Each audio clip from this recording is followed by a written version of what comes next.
beautiful Beverly Bridge, finally restored. And you can see such spectacular views as you cross to the other side. Where our families can walk and hike and jog and bike ride. Judy Warnick's here, Ralph Monroe's here, even Republicans and Democrats can both use this.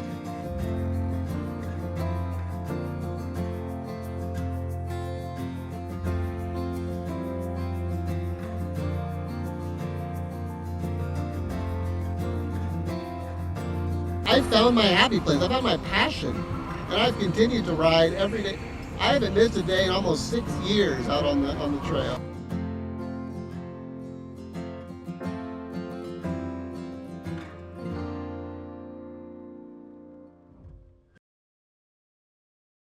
Hi, thank you so much for joining us today as we celebrate progress on the Great American Rail Trail in 2022. I'm Kevin. I'm the project manager for the Great American Rail Trail at Rails to Trails Conservancy. I'm coming to you live from our Washington, D.C. headquarters. We've had an incredible year on the Great American Rail Trail. People have been out experiencing the trail all across the country. We've had a great slate of ribbon cuttings, including the momentous opening of the Beverly Bridge on the Palouse to Cascades Trail in Washington, and a whole slew of funding awards, big and small, for projects around the country. There's so much enthusiasm, it's really exciting. We're leveraging that enthusiasm and the national vision to unlock the potential of the Great American Rail Trail. I love my job for a lot of reasons, but a significant one is that I get to talk to a lot of people about this project, and I get to travel all around the country, meeting with our partners who are making things happen on the ground. And the Great American Rail Trail is the nation's first cross-country multi-use trail, and people get really excited about what that means for their communities. We launched this project in 2019, and since then we've seen over $75 million in public and private investment along the route. And that includes more than $31 million this past year, which is the best year for the trail since we've launched. There are more than 107 miles currently in the development pipeline along the route, which is about 6% of the remaining route, which is great. And the trail has added 87 miles since we launched, so just in 3 years. And since the launch, we've seen new trail segments open up in 9 out of the 12 states. And that includes Illinois, which built its first new miles of trail this year. And we're going to talk more about that later. And the vision still remains the same: 3,700 miles across the country, walkable, bikeable. Currently, there's 2,040 miles complete, which is more than 54%. And that includes over 150 individual existing host trails across the route.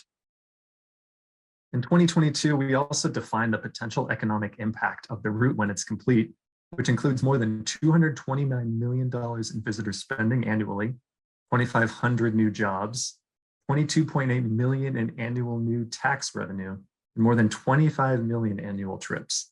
Those numbers are big and exciting, and they are already helping to make the case for why this investment is important. We've got an exciting slate of folks lined up today who are bringing to life what it means when we say that this national vision is making a big difference. We've got people who are embracing the personal challenge that the trail delivers, those who have leveraged the Great American Rail Trail to move forward with new trail projects and new complex trail projects as well, and those who are banding together across county and state lines to accelerate development of the route. So first up, I want to talk with a couple folks who were out on the trail this year, experiencing it, and how important it is to get people out on the trail.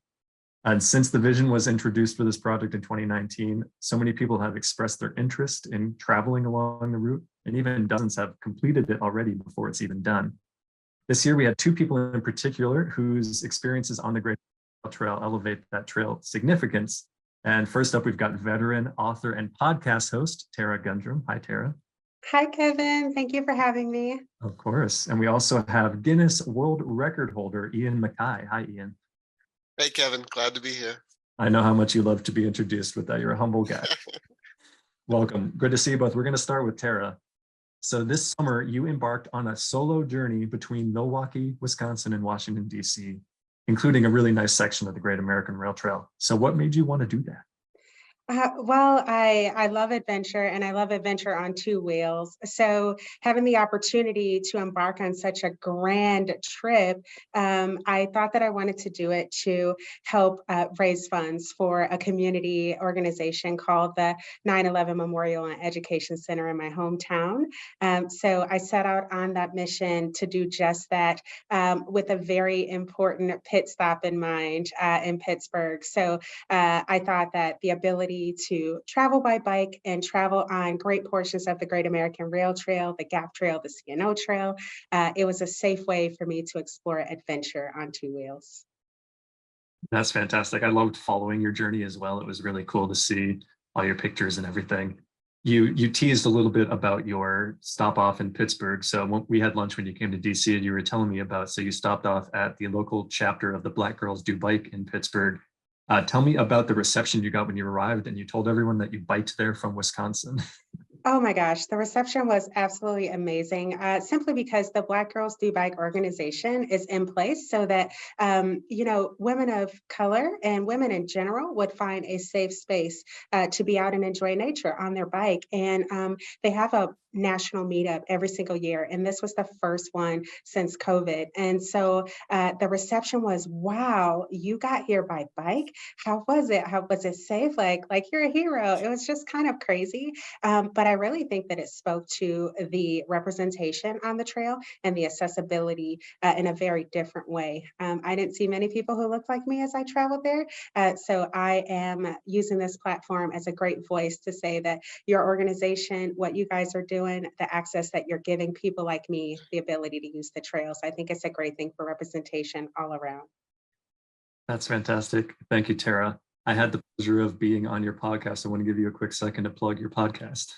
Yes, so my podcast is called the Possible Project Podcast. It's a show about everyday people doing extraordinary things. So, of course, I had to have Kevin on there.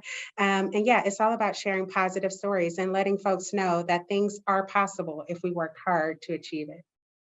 That's fantastic. Thank you so much, Tara. Really enjoyed getting to know you, and thank you for sharing that with everybody. My pleasure. All right, let's bring on Ian Mackay. Hi, Ian. Hey, Kevin.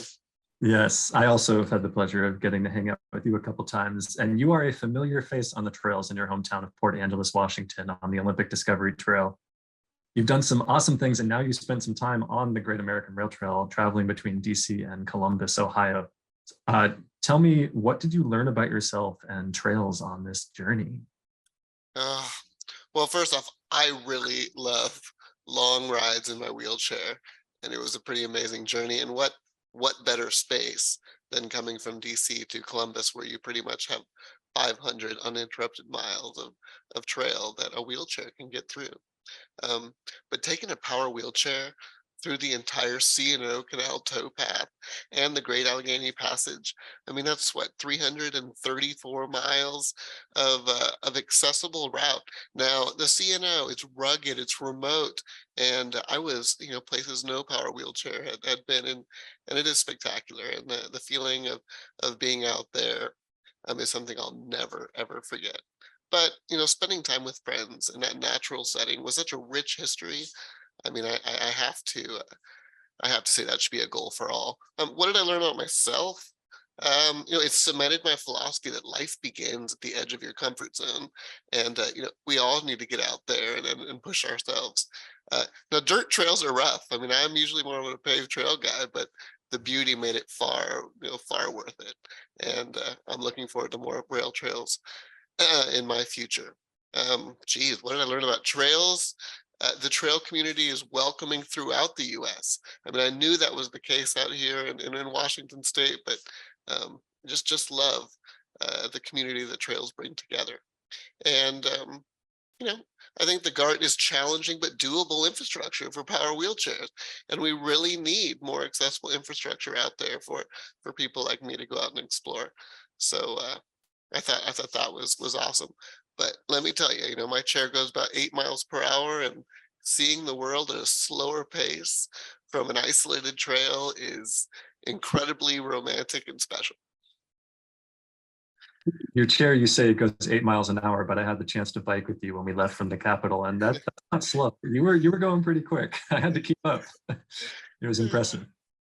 So you also broke a world record this last year. I teased that. So tell me, what's that about and what motivates you to tackle stuff like that? Yeah. So this past summer solstice, I rode 184 miles in 24 hours in my power wheelchair. That's a long way, and it was mentally and physically exhausting. But for me, it's also extremely rewarding. I'm goal oriented and really enjoy problem solving and puzzles, and kind of wrapping my head around the many challenges was desirable. I mean, there's finding the right location and the best time of year and what time do you start, figuring out mechanical issues and pacing and your team. Those kind of things really motivate me. But yeah, just finding solutions to unique challenges. But again, it was a chance to be out for 24 hours with a bunch of really good friends and go on another really long ride in my wheelchair. And I loved it. And who knows what the future will bring. That's awesome. I can't wait to see what records you break next and what awesome journey to get yourself into. Thanks so much for joining, Ian. It's been really great to get to know you so far.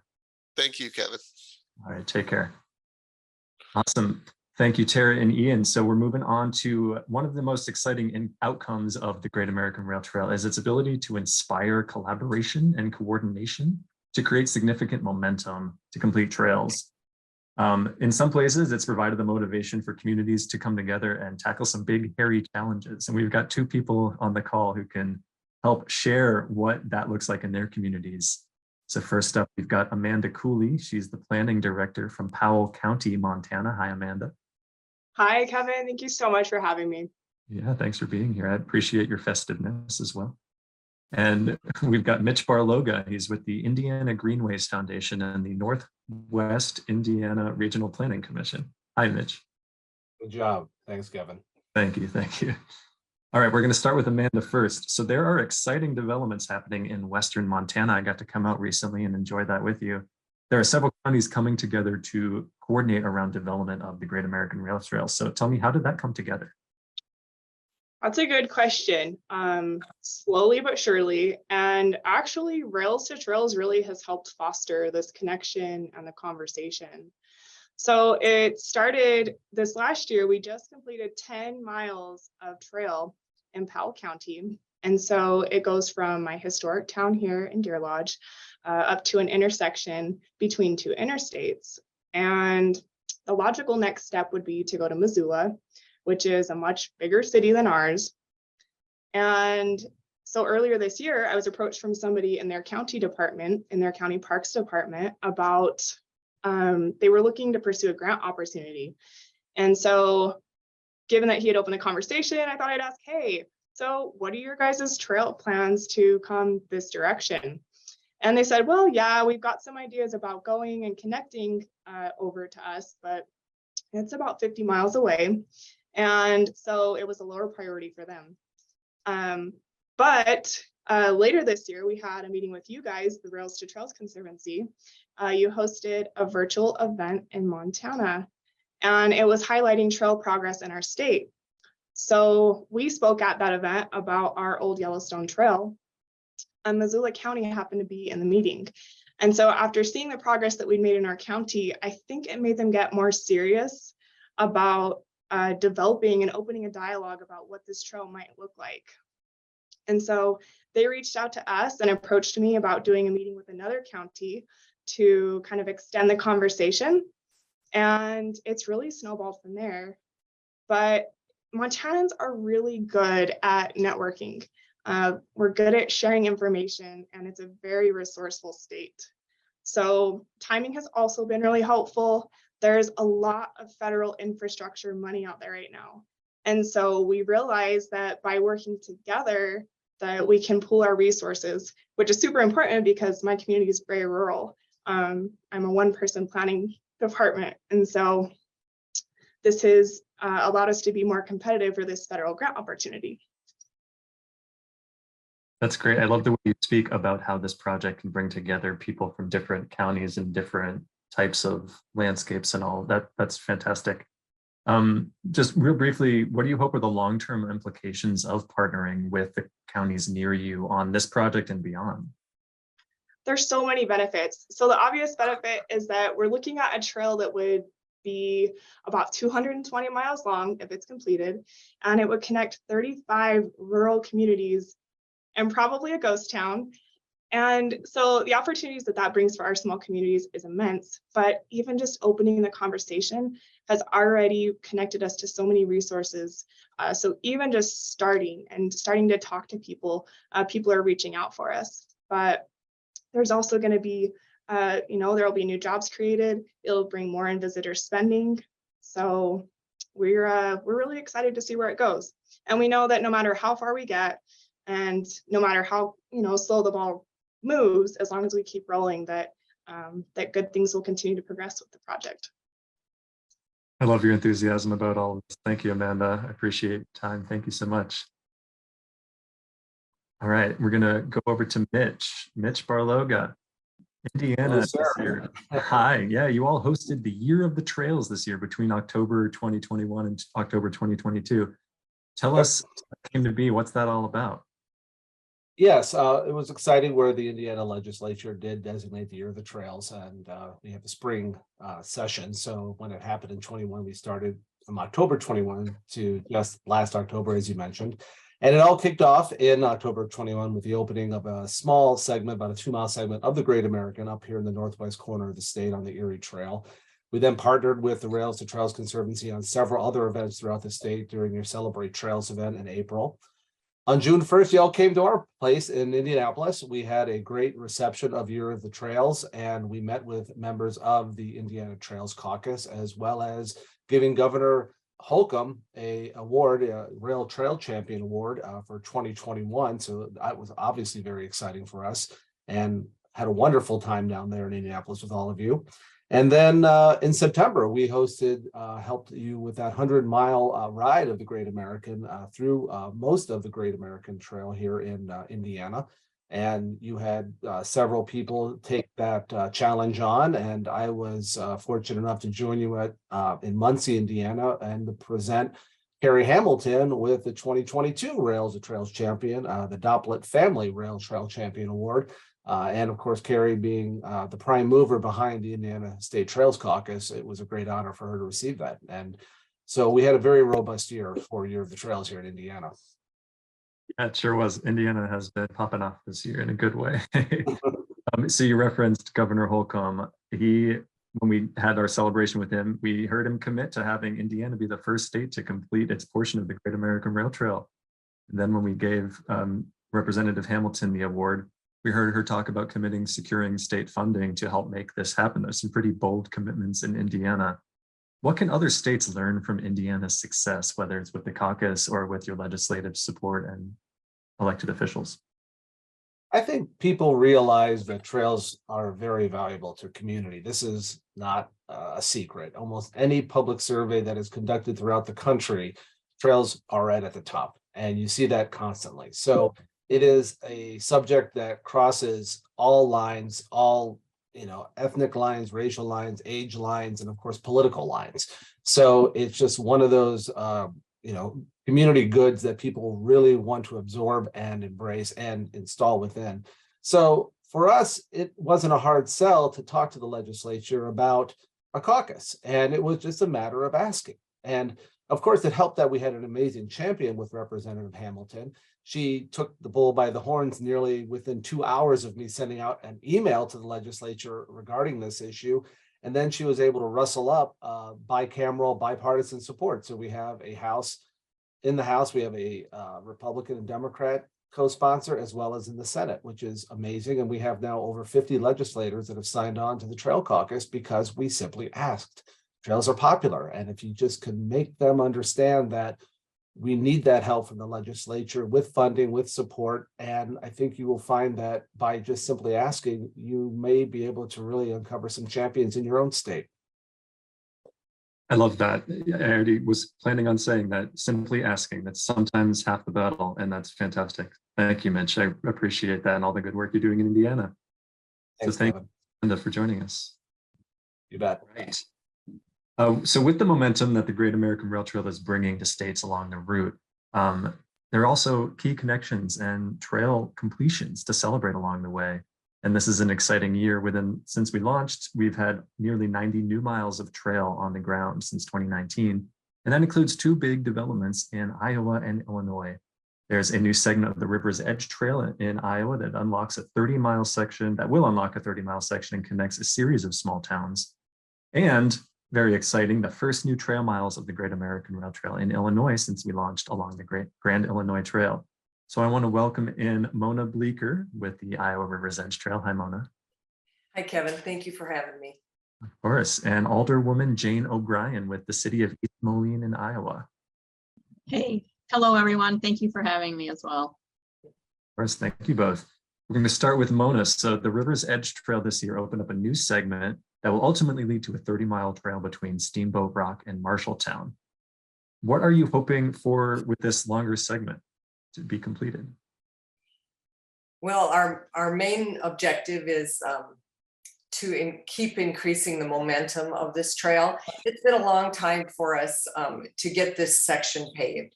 And with the finishing of this section, I think it just showed to our community our commitment to persevere and complete sections as the funding is available from our state legislature and private donations, which we've been very happy to say has been very substantial. I think the trail, completing this section has showed the community that it is possible to be done. I think there were many people that were kind of naysayers in our area and didn't see the benefit of it. And I think in just the short time that we've been open since October, the ribbon cutting, and we've had just a lot more awareness brought to the community, and people's just seeing the daily benefits that they have been able to have in using the trail, whether it's walking, running, bicycling, or handicap accessibility also. So that's just been very huge for us, I think. When you speak about these communities along the way, one of my favorite things about rail trails is that railroad lines often went through lots of small towns along the way. So with a rail trail, then you can go through a lot of small towns. So you kind of spoke to it, but I'd love to hear, especially maybe from the economic perspective, what does that really mean for the communities along the Iowa River's Edge Trail? So, rural Iowa has struggled with economic development. And as we've seen on other trails in our state, it's just the only way that these smaller towns can get people to come and visit, spend their money there, and create opportunities for entrepreneurship and economic growth and development. The tourism is part of it, but it also enables people to live in our rural areas, maybe work from home, enjoy these trails that are available, and provide them with an income, whether it's a second income or their full-time jobs. It just is, the sky's the limit as far as I can see for our trails. We have just a lot of opportunity as far as bike shops, food, restaurants, breweries, and the River's Edge Trail is just so unique in that the placement of the towns along the trail at the biggest length that we have is 6.9 miles. So within 4 to 6, 7 miles, there's always a place to stop. And in those towns, there are a lot of buildings that could be repurposed and utilized to really just showcase this gorgeous trail. So. I love that. Yeah, 6.9 miles between towns sounds ideal for a nice day bike ride. Get to stop off, have some ice cream. That sounds awesome. Yeah. Come explore it when it's all done. So you'll have to do that. You can even come out now and enjoy the sections that are open. So yeah, thank you. Right. Yeah, thank you. All right, let's move on to Jane O'Brien. The section of the Grand Illinois Trail in East Moline is a big reason to celebrate. That means 9 states now have new trail miles since we launched in 2019. I'd love to hear kind of what this means for your community. When we spoke the other day, you said that people are already out there and telling you about it, right? Oh, definitely. And I'm fortunate to have I live just about a mile from the trail. So it was super cool to see it start and finish. And, I'm a walker, so, I got to utilize part of it and then got to utilize the whole part of where I live on our walking trail. I'm in Florida and we're having a horrible storm. So if you hear the thunder, I apologize for that. And it just being able to watch it from start to finish and fielding questions, it just is a moment of pride. And look what we're doing. It's a win-win for us to be part of a national project. This trail spans the United States. I mean, how cool is that? And I share the enthusiasm of the other participants. And having a community that promotes bikeability, walkability, that's important to communities. When we have a healthy community, we have a vibrant community. Just as the other two speakers touched on, it's a tourist attraction. So we need those tourists to come and check out our bike trail, check it out. There's lots to see along the way. It's beautiful. And, of course, visitor spending is important to our local economy as well.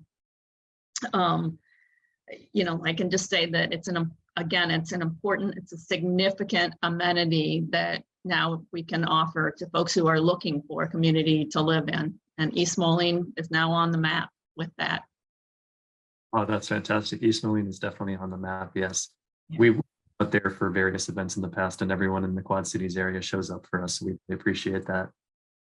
We know that there is one gap still left between East Moline and the Hennepin Canal Parkway.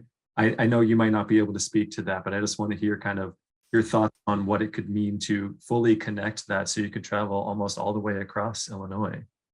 Definitely. I mean, those are two smaller communities, so they face a little bit of a different challenge. I do remain hopeful that we'll figure out how to secure that funding, because that is an important piece. And to have that trail complete from start to finish throughout our community is going to be a challenge, as I said, but I do believe we will get it done. And I'm hopeful that we'll figure out some grant opportunities, some collaboration, and I can't remember which speaker talked about leveraging funds and coming together. And maybe there's just a simple ask out there. Well, that's a great transition into talking about critical investments. So thank you so much, Jane, for joining us. We really appreciate it. Thank you. I couldn't be more happy to be here, and so proud to be on the map with the Rails to Trails project. Thank you so much. All right, so just like the Great American Rail Trail is a tool being used by over 150 host trails to unlock momentum and new miles, it's also a tool to generate new investments in trail development and connectivity. We saw this firsthand this year in Nebraska, where advocating at the legislature for funding for the MOPAC gap, which is a long-standing priority for the state. Our partner on the ground who was supposed to join us had a family emergency, but I'll be sharing their update. And that's the last major gap in creating a contiguous trail between Omaha and Lincoln, the two largest cities in Nebraska. It's been there for years, and a local coalition called the MOPAC Alliance is formed to help solve that. Its location along the Great American also helped provide some momentum. You're seeing a picture on the screen here of Judy Gashkabash. She is the director of the Nebraska Commission on Indian Affairs, and she actually helped advocate in the state legislature along with the MOPAC Alliance to pass legislative bill 1013, previously shown there as 813, which provided $8.3 million in funding to construct this gap, which is about 10 miles between these communities. Major kudos go to Bike Walk Nebraska, the Nebraska Trails Foundation, and the Great Plains Trail Network for taking on this initiative and spending tireless hours on the strategy and getting the word out about this opportunity. Next up in Nebraska, a similar coalition is formed to work on completing the gaps in the Cowboy Recreation Nature Trail, and we're hoping that there are some big victories to share on that in the near future.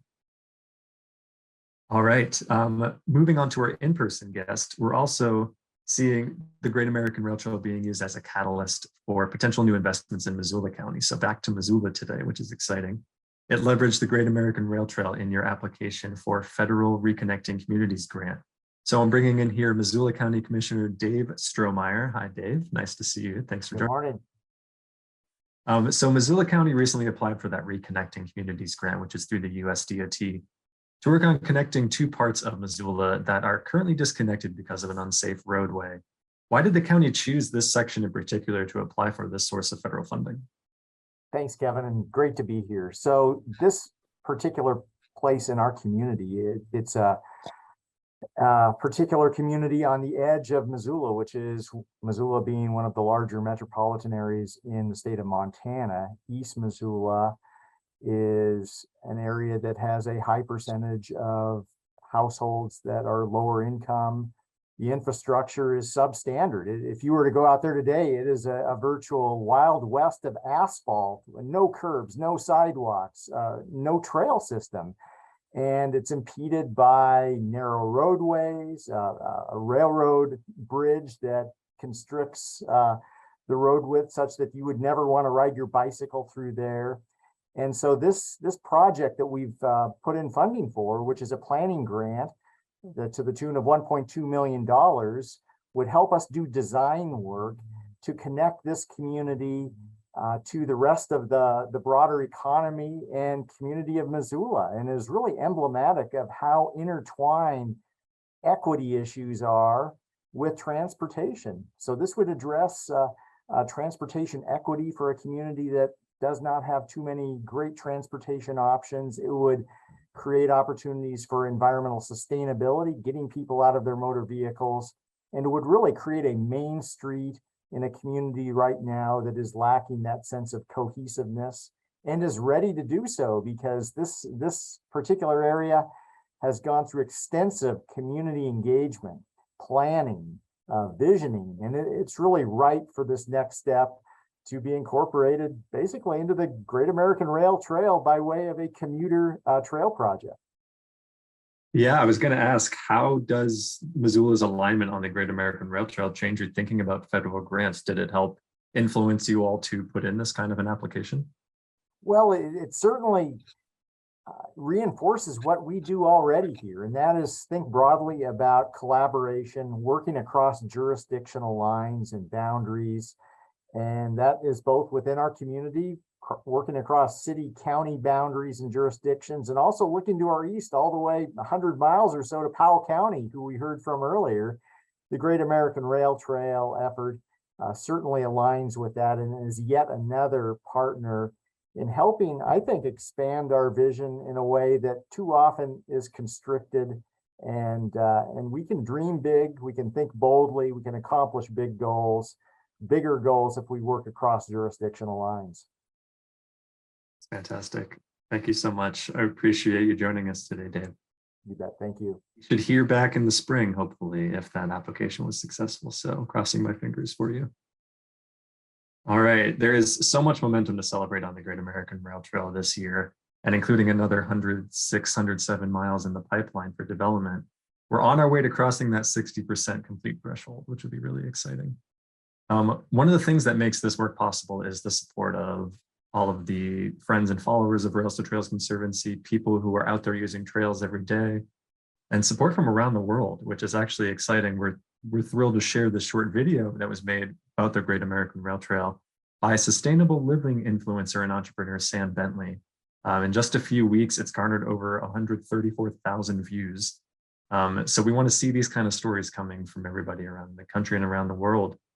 If you're looking for ways to help support the Great American Rail Trail, check out greatamericanrailtrail.org. And thank you so much for joining us, and we'll see you soon. The US is building a bike path that goes all the way across America. It's called the Great American Rail Trail, and it will stretch more than 3,700 miles across 12 states between Washington, D.C. and Washington State. Some highlights along the trail include Our Lady of the Rockies, which sits on the Continental Divide in Montana, the C&O Canal, which served as a dividing line between the North and South during the Civil War, and the Prairie Grass Trail that features a number of communities that played a role in the Underground Railroad. So far, the route is more than 53% complete, but there's still a while to go until it's fully completed. The Great American Rail Trail will connect people of all ages and abilities with America's diverse landscapes and communities, and help make nature way more accessible for millions in the US. Who would love to cycle across the US? Tag someone you'd want to adventure this with in the comments.